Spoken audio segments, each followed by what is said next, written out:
ह्याच ठाकरे कुटुंबाने आपल्यावरती केलेले जे उपकार आहेत त्या उपकाराची परतफेड तर करू शकत नाही। त्याच उद्धव साहेबांवरती आपण बोलताय। अहो थोडंसं जनाची नाही तर मनाची तरी लाज राखा। तर राज साहेबांनी सांगितलं होतं कमरेवर पॅन्ट पहनणाऱ्याने मला रामदास कदमांनी शिकू नये, तेव्हा त्यांचा मुलगा आमदार होता, मग त्यांनी चाटले का असतील? आणि बाळासाहेबांचा मुलगा उद्धव साहेब हे सत्तेत बसले हे तुम्हाला सहन झालं नाही, याची लाज वाटली पाहिजे तुम्हा सर्व या गद्दारांना। अरे ज्यांच्यामुळे तुम्ही उभं राहिलात हे विसरू नका ना। उद्धव साहेबांवरती जर कोणतीही टीका केली तर ती खपवून घेतली जाणार नाही, त्याला जसंच तसं उत्तर दिलं जाईल।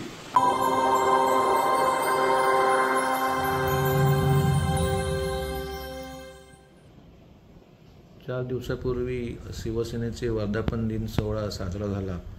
त्या वर्धापन दिन सोहळ्यामध्ये भाषण करताना उद्धव ठाकरे यांनी कम ऑन किल मी असं आव्हान दिलं एकनाथ शिंदे यांना। यावरती रामदास कदम यांनी बोलताना उद्धव ठाकरेंची अवकात काढली। त्यांची काय अवकात असं म्हणाले, काय सांगाल तुम्ही? महाराष्ट्राच्या जनतेला जय महाराष्ट्र। रामदास कदमांनी उद्धव साहेबांवरती बोलणं म्हणजे माणसाने आकाशावरती थुंकणं असं होतं। कारण रामदास कदमांनी उद्धव साहेबांवरती बोलण्यापूर्वी आपली पात्रता थोडीशी पाहावी, कारण आपली तेवढी पात्रता आहे का ठाकरे कुटुंबावरती बोलणं? कारण ठाकरे कुटुंबावरती आपली बोलण्याची पात्रता पहिली पाहावी। ठाकरे कुटुंबावरती आपण नक्की काय बोलतोय? ह्याच ठाकरे कुटुंबाने आपल्यावरती केलेले जे उपकार आहेत त्या उपकाराची परतफेड तर करू शकत नाही। निदान आपण बोलताना थोडंसं विचार करावं की आपली नक्की 1990 पूर्वी आपण काय होतात।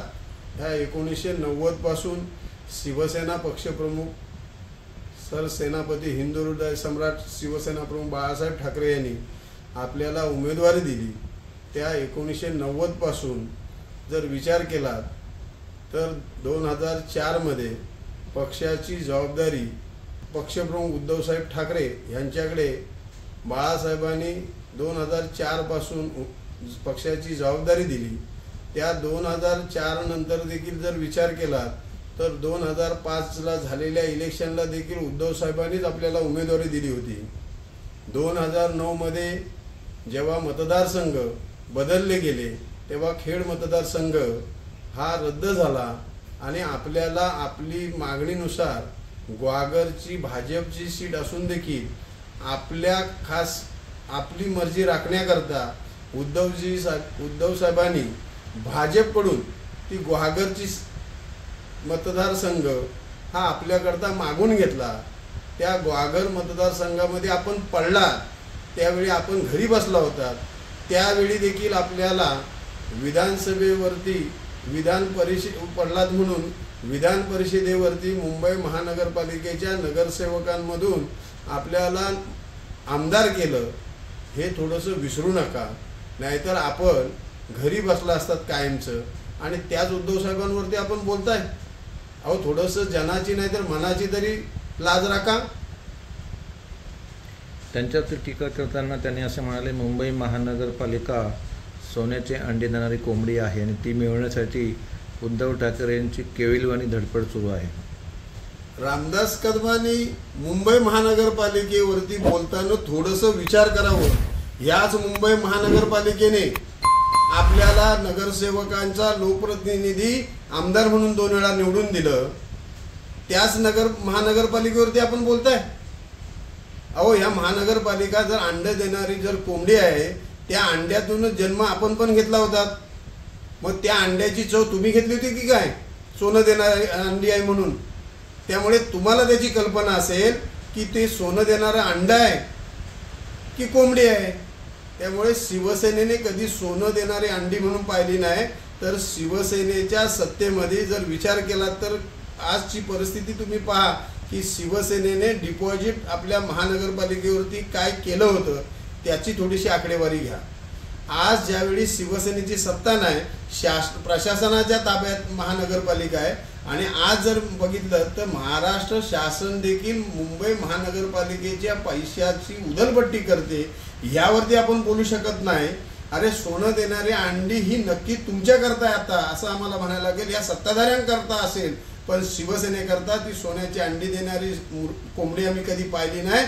तर शिवसैनिकांना नव्हे, महाराष्ट्राच्या जनतेसाठी देखील सुविधा दिले.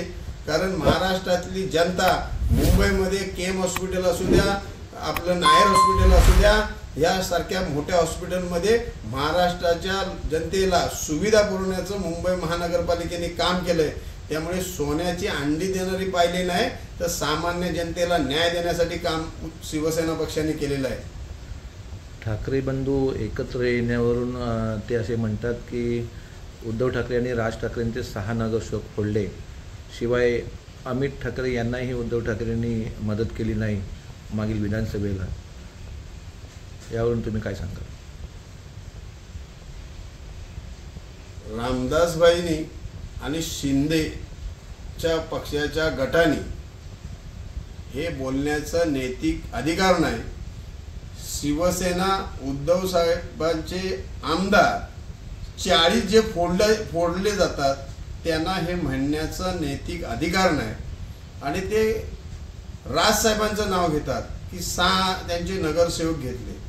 अरे त्यांचे नगरसेवक घेतले हे तुम्ही म्हणण्यापेक्षा तुम्ही 40 आमदार शिवसेनेचे फुटलेत हे तुम्ही सांगावं, ज्या फुटणाऱ्या लोकांनी सांगावं, हे तुम्ही म्हणू शकत नाही.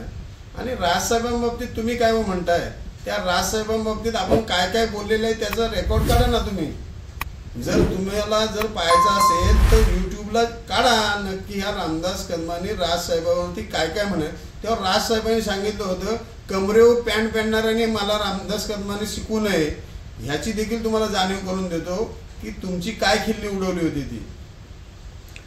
मुंबईत राबवल्या जाणाऱ्या SRA योजनेवरून सुद्धा त्यांनी उद्धव ठाकरेंवरती टीका केली आहे.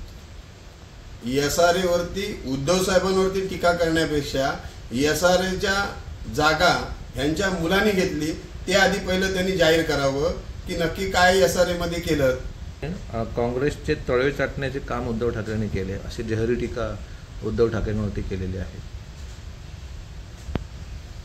काँग्रेस सत्तेत 2.5 वर्ष ज्यावेळी त्यांचा मुलगाही आमदार म्हणून काम करत होता, रामदासभाई देखील मंत्रिपद मिळावं म्हणून इच्छुक होते, त्यावेळी सत्तेत काँग्रेस होती.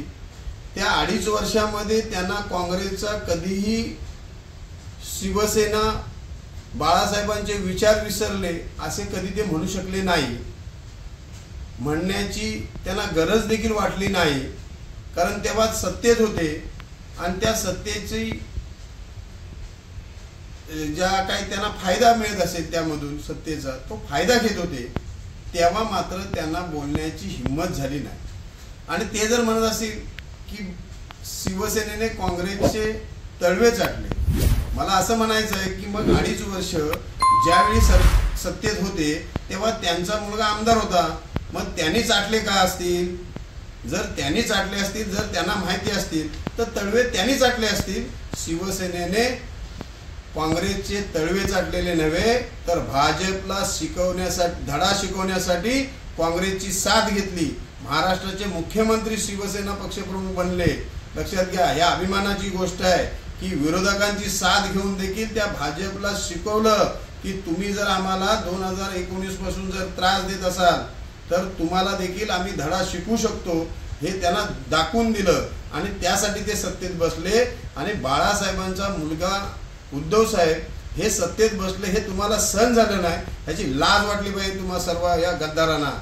अरे तुमची मुलं जर आमदार होतात ते चालतात, तुमची मुलं खासदार झालेले चालतात, तुमची मुलं महामंडळावर बसलेले चालतात, तुमचे भाऊ सभापती झालेले चालतात, तुमचे नातेवाईक पदावरती आलेले चालतात. आणि ज्यांनी पक्ष स्थापन केलं त्यांचा जर मुलगा मुख्यमंत्री बनत असतील, त्यांचा नातू जरी मंत्री बनत असेल तर त्यांना तुम्हाला एवढं पोट दुखण्याचं कारण काय? अरे ज्यांच्यामुळे तुम्ही उभं राहिलात हे विसरू नका ना. उद्धव ठाकरेंचा खरा चेहरा तर जनतेला समजलेला आहे असंही ते म्हणाले. नक्कीच 2020 मध्ये या जगामध्ये करोनाचा काळ होता. या करोनाच्या काळामध्ये सर्वच पक्षाची लोक टीका करत होते, पण खंबीरपणे उद्धव साहेब जनतेला साथ देत होते. या देशाने त्यांना गौरवलेलं आहे. लक्षात घ्या, या गौरव केला नुसता नव्हे, या देशामध्ये 1 नंबरचे मुख्यमंत्री म्हणून त्यांना नावाजलं गेलेलं आहे. त्यामुळे तुम्ही काय सांगताय हो, लोकांनी त्यांना सन्मानित केलेलं आहे. हे तुम्ही असं काहीतरी म्हणणारे नव्हे. जनतेने त्यांना अतिशय चांगल्या प्रकारचं ओळखलंय, त्यांचा सन्मान केलाय. महाराष्ट्राचे कुटुंब प्रमुख म्हणून त्यांना नाव दिलं गेलं. त्यामुळे तुम्ही कोणती टीका करता ह्याच्याकडे लक्ष देण्याची आम्हाला शिवसैनिकांना नव्हे आणि महाराष्ट्राच्या जनतेला देखील गरज नाही. यापुढे रामदास कदम, नारायण राणे, ह्या शिंदे गटातल्या कोणत्याही आमदारांनी उद्धव साहेबांवरती जर कोणती टीका केली तर ती खपवून घेतली जाणार नाही. त्याला जसंच तसं उत्तर दिलं जाईल. आणि तुम्हाला आज सांगतो, यापुढे बोलताना विचार करून आपण टीका करावी.